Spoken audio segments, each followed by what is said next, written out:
हम लोग एक पोएम पढ़ेंगे। दूसरा पार्ट माई मदर एट 66 वाला पार्ट हम लोगों ने पढ़ लिया। आज हम पढ़ेंगे कीपिंग क्वाइट, शांत रहो। यह दूसरा पार्ट आपका, जो आपकी बोर्ड परीक्षा के लिए बहुत इम्पोर्टेंट है, सेंट्रल आइडिया के लिए भी और क्वेश्चन आंसर के लिए। ठीक है, पाठ का नाम है कीपिंग क्वाइट, शांत रहना। इस पाठ को लिखा है पेब्लो नेरूदा ने, जो अंग्रेजी साहित्य जगत के आधुनिक युग के महान कवियों में से एक है। इनको 1971 में इनकी महान रचनाओं के लिए नोबेल प्राइज मिला। कब? 1971 में। उनके द्वारा, उस महाविद्वान के द्वारा लिखा गया यह पाठ है जो आज हम लोग पढ़ने चाहें। कवि का कहना है कि इस आधुनिक युग में हम सभी लोग जल्दी मचाएं अपने भविष्य को अच्छा बनाने के लिए। हम सभी लोग name, fame, power, love, leisure, health, wealth, satisfaction, इन सब के पीछे भाग रहे हैं। लेकिन दुख इस बात का है कि इनमें से हमारे पास कोई भी चीज़ नहीं, हमारे पास समय भी नहीं आत्मचिंतन करने के लिए कि हम क्या हैं, हमारा जीवन क्या है, हमारे जीवन का उद्देश्य क्या है। हम सभी अंधेरे में जी रहे हैं, एक अंधकारमयी जीवन जी रहे हैं। तो कल यहाँ हम लोगों को सलाह देता है कि हम सभी 12 तक गिनेंगे और एकाएक शांत हो जाएंगे। 12 तक क्यों कहा, इसको पहले समझ लो। घड़ी में जब 12 बजता है तो घंटा, मिनट और सेकंड, 3 सुइयां होती हैं। तीनों सुइयां एक जगह आकर के स्थिर हो जाती हैं, शांत हो जाती हैं, उनमें कोई फंक्शन और एक्शन नहीं होता। तो 3 एस्पेक्ट प्रकृति के क्या हैं? पशु, प्राणी और प्रकृति, यानी कि इंसान, पशु और प्रकृति, यह 3 सुइयां। कब कह रहा है कि हम 12 तक गिनेंगे और सभी लोग क्या हो जाएंगे? शांत हो जाएंगे। जिस प्रकार से 12 बजे घंटा, मिनट, सेकंड, तीनों की सुइयां एक रूप हो जाती हैं, एक हो जाती हैं, उनमें कोई फंक्शन और एक्शन नहीं होता, उसी प्रकार से हम सभी लोग 12 तक गिनेंगे और एकाएक क्या हो जाएंगे? शांत हो जाएंगे। इस पृथ्वी पर किसी की जुबान पर, किसी भाषा में कोई शब्द नहीं होगा, सब शांत हो जाएंगे। हम सभी लोग अपने फंक्शन और एक्शन को थोड़ी देर के लिए, क्या 1 सेकंड के लिए स्थगित कर देंगे। हमारे बीच कोई फंक्शन और एक्शन नहीं होगा, हमारे हाथ पांव में कोई हलचल नहीं होगी, सब शांत हो जाएंगे। तो यह एक विचित्र क्षण होगा। क्यों? क्यों विचित्र क्षण होगा? एक्सॉप्टिक मोमेंट होगा। क्यों होगा? इसलिए कि ऐसे समय में कोई व्यक्ति जल्दबाजी में नहीं होगा अपने फ्यूचर को अच्छा बनाने के लिए। कोई भी व्यक्ति name, fame, power, love, leisure, health, wealth के पीछे भाग नहीं रहा होगा। कोई भी न तो कोई फैक्ट्री चलेगी, न कोई मशीनरी चलेगी, न कोई कंपनी चलेगी, सब बिल्कुल शांत हो जाएंगे। उस शांत वातावरण में, उस संसार के शांत वातावरण में हमारे पास समय होगा यह सोचने के लिए कि हम क्या हैं, हमारा जीवन क्या है, हमारे जीवन का उद्देश्य है। उस शांत वातावरण में हम यह सोच पाएंगे कि हमने क्या गलत किया है और क्या सही किया है। गलत रास्ते को छोड़कर अगर हम सही रास्ते पर चलते हैं तो निश्चित है कि अपने जीवन में सफलता के बाद सफलता, उपलब्धि के बाद उपलब्धि और विजय के बाद विजय हासिल करेंगे। उस शांत वातावरण में जिस प्रकार से घंटा, मिनट और सेकंड की सुई एक हो जाती है, उसी प्रकार से मानव, पशु और प्रकृति क्या हो जाएंगे? एक हो जाएंगे। उनमें वननेस आ जाएगी, एक रूपता आ जाएगी। और एक रूपता मानव समाज के लिए और पृथ्वी के अस्तित्व के लिए बहुत ही क्या है? जरूरी है। उस आत्मचिंतन में हम सोचेंगे कि हमारे जीवन का क्या उद्देश्य है, हमारे जीवन का क्या पर्पज है, हमारे जीवन का क्या लक्ष्य है। उस समय हम जान पाएंगे। अभी तो सब अंधेरे में तीर चला है। संसार के उस शांत वातावरण में, ठंडे समुद्र में व्हेल मछली को मारने वाले मछुआरे, पकड़ने वाले मछुआरे अपना कार्य समाप्त कर देते। यानी कि वह ठंडे समुद्र में व्हेल मछली को पकड़ना बंद कर देंगे। यानी कि ऐसे शांत माहौल में कोई भी इंसान न किसी पशु को मारेगा और न प्रकृति को कोई नुकसान पहुंचाएगा। खूब कठिन परिश्रम करेंगे, लेकिन जिस प्रकार से कठिन परिश्रम करने के बाद समुद्र में नमक इकट्ठा करने वाला इंसान एक किनारे बैठकर अपने हाथों को निहारता है, उसी प्रकार से हम सभी लोग कठिन परिश्रम करने के बाद शांत वातावरण में बैठकर अपने हाथों को देखेंगे। यानी कि उस समय हम ये सोचेंगे कि हमने इन हाथों से क्या गलत किया है और क्या सही किया है।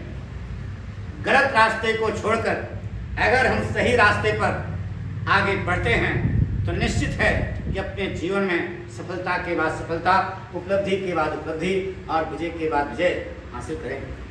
ठीक है? चारों ओर शांति होगी, कोई किसी को कोई नुकसान नहीं पहुंचाएगा। संसार के उस शांत वातावरण में युद्ध की तैयारी करने वाले लोग, चाहे ग्रीन युद्ध हो यानी पेड़ पौधों को काटना, प्रकृति को काटना है ग्रीन युद्ध है, चाहे वह ग्रीन वार हो, चाहे गैस वार हो, चाहे केमिकल वार हो, चाहे फायर वार हो, इसकी तैयारी करने वाले जितने लोग हैं वह अपने सारे कारनामे स्थगित कर देंगे। वह कुछ भी नहीं, वह युद्ध की तैयारी करना क्या कर देंगे? बंद कर देंगे। क्योंकि तब उनकी समझ में आ जाएगा कि बिना सर्वाइवल के विक्ट्री का कोई महत्व नहीं है। Victory is meaningless without survival. बिना जीवन के विजय जो है बेकार है। उस समय वह लोग ये महसूस करेंगे कि विजय तो हम हासिल करें। महाभारत का युद्ध हुआ था, 166 करोड़ लोग मारे गए थे। अभी उतनी तुम्हारे भारतवर्ष की जनसंख्या नहीं। महाभारत पूरा विनाश हो गया। तो युद्ध समाप्त होने के बाद सबको मालूम है पांडव लोग बहुत पछताए और वे हिमालय पर्वत पर जाकर के खुदे सन्यासी बन गए। हमारी बात सुन रहे? यानी कि जीवन के बिना विजय का कोई भी महत्व नहीं। 166 करोड़ पलटा दिए जाएंगे तो बचेगा कौन? तो पूरी जनता तो भारतवर्ष की खत्म हो जाएगी।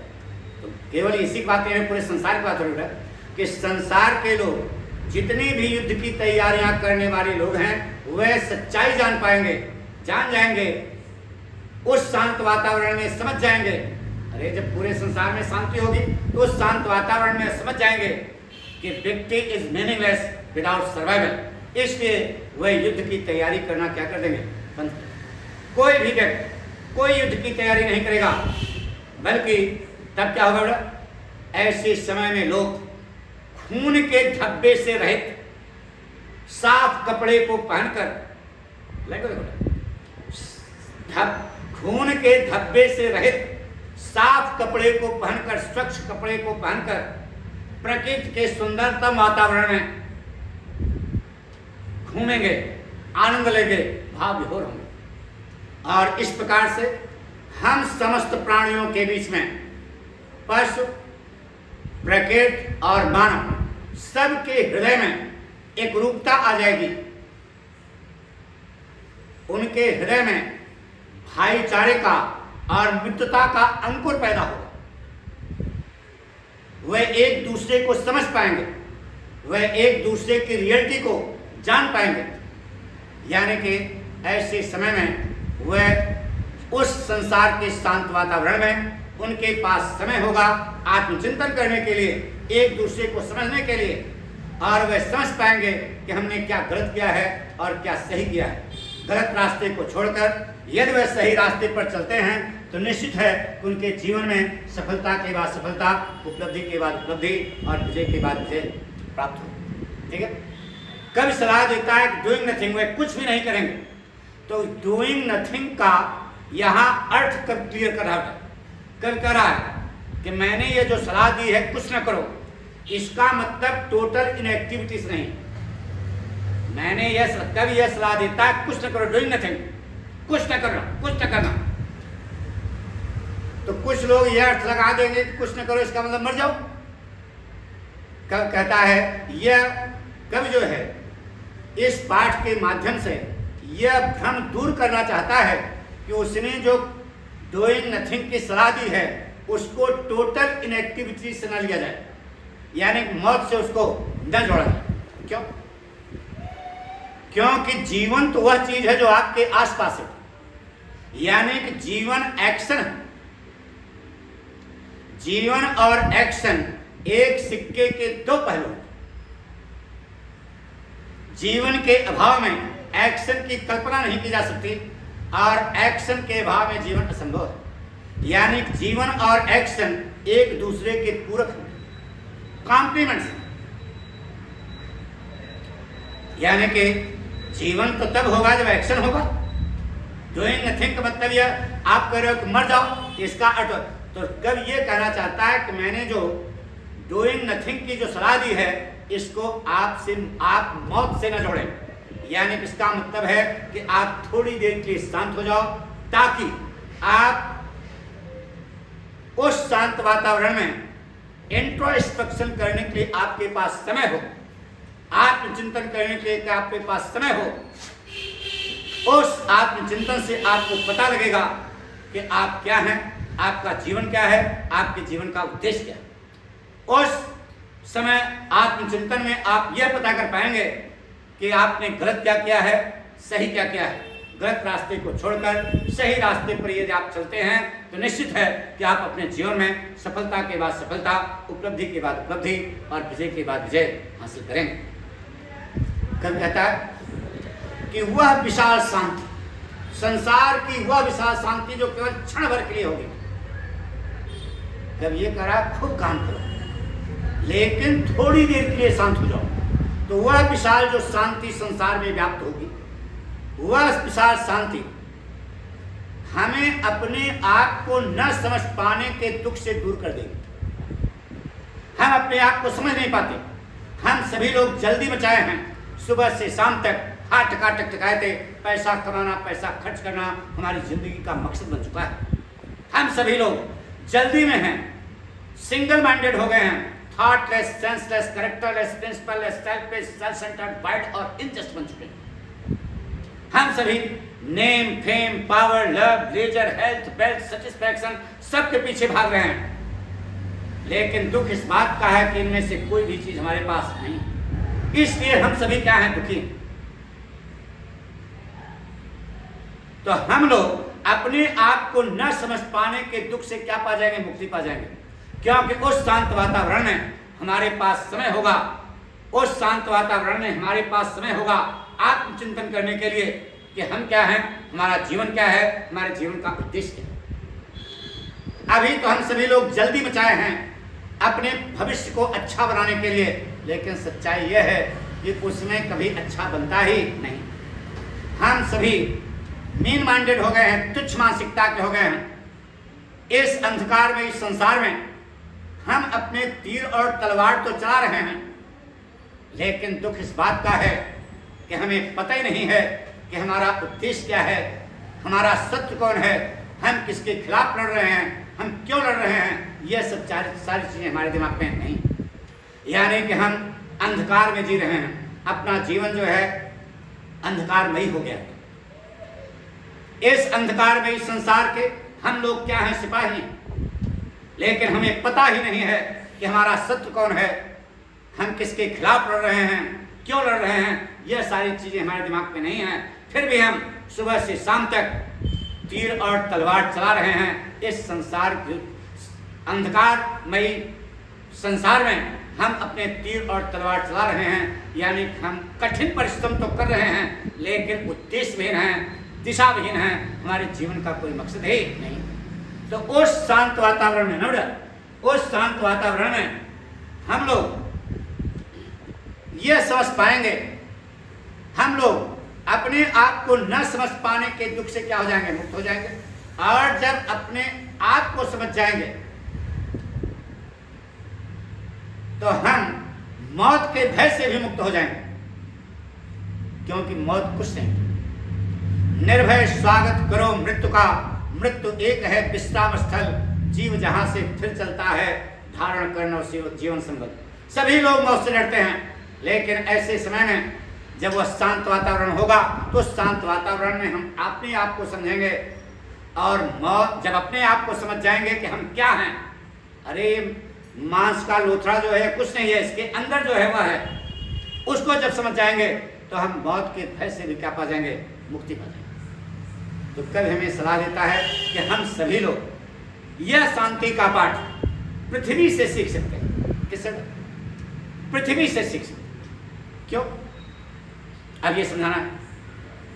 हम सभी लोग यह शांति का पाठ किससे सीख सकते हैं? पृथ्वी से। जाड़े के महीने में पृथ्वी शांत हो जाती है, ऐसा प्रतीत होता है पृथ्वी मर गई। क्यों? क्योंकि पृथ्वी के नीचे, मिट्टी के नीचे दबे हुए जो बीज हैं उनमें अंकुर नहीं होता। कब? जाड़े के। पेड़ों की टहनियों में पत्ते नहीं आते। तो जाड़े के महीने में पृथ्वी थोड़ी देर के लिए क्या हो जाती है? शांत हो जाती है। तो ऐसा प्रतीत होता है कि पृथ्वी क्या हो गई? मर गई।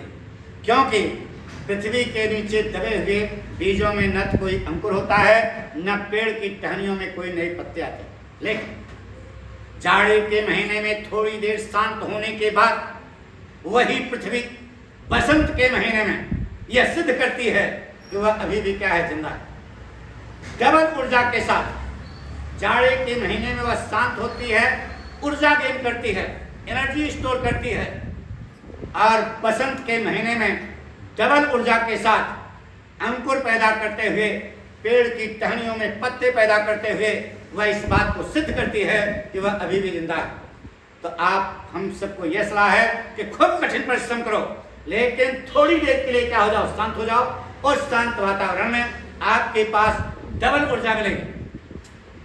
उस डबल ऊर्जा का प्रयोग करके जब आप निरंतर अपने लक्ष्य की ओर आगे बढ़ेंगे तो निश्चित है कि जीवन में सफलता के बाद सफलता, उपलब्धि के बाद उपलब्धि और विजय के बाद विजय हासिल करेंगे। बात समझ में? यानी कि निरंतर लगातार बैल की तरह न लगे रहो, थोड़ी देर बीच में क्या लो? शांति लो। वह जब शांत हो जाओगे तो आपकी एनर्जी स्टोर होगी। उस तरह जैसे पृथ्वी जो है जाड़े के महीने में थोड़ी देर से शांत हो जाती है, लेकिन बसंत के महीने में डबल ऊर्जा के साथ वह सिद्ध करती है कि वह अभी भी क्या है? जिंदा है। इस प्रकार का गुण अगर हमारे और आपके अंदर आ गया तो निश्चित है कि हम अपने जीवन में सफलता के बाद सफलता, उपलब्धि के बाद उपलब्धि और विजय के बाद विजय हासिल करेंगे। तो कब यहाँ सलाह देता है कि अब हम 12 तक गिनेंगे और आप सभी लोग क्या हो जाओ? शांत हो जाओ। 12 तक क्यों गिनेंगे? समझ, एक रूपता आ जाए। मानव, पशु और प्रकृति में जब एक रूपता हो जाएगी, जैसे पेड़ है वैसे हम है, वैसे गैया है, वैसे भैंसिया है, जब ये एक रूप हो, जैसे जो कहते हैं हर में जीव है, तो जब सारे जीव एक जैसे हो जाएंगे, जैसे घड़ी की सुई, घंटा, मिनट, सेकंड, तीनों की सुइयां 12 बजे, तीनों सुइयां 12 बजे क्या हो जाती? एक हो जाती हैं। उसी प्रकार से अगर हम सभी लोग, सभी सुइयां, मानव सुई, प्रकृति सुई और पशु सुई, तीनों एक साथ हो गए, एकरूपता आ जाएगी। तो वह एकरूपता मानव समाज के लिए और पृथ्वी के अस्तित्व के लिए बहुत जरूरी है। तो कब कहता है कि अब हम 12 तक गिनेंगे और आप सभी लोग क्या हो जाएं, शांत हो जाएं और मैं यहाँ से निकलूंगा, क्योंकि मुझे यह संदेश पूरे संसार वासियों को सुनाना है। हिंदी आ गई बेटा? पक्का? तो यह आपका पाठ है बेटा। अब हम अगले टर्न पर इसका एक्सप्लेनेशन आपको सुनाएंगे, अंग्रेजी में और हिंदी में दोनों। Thank you.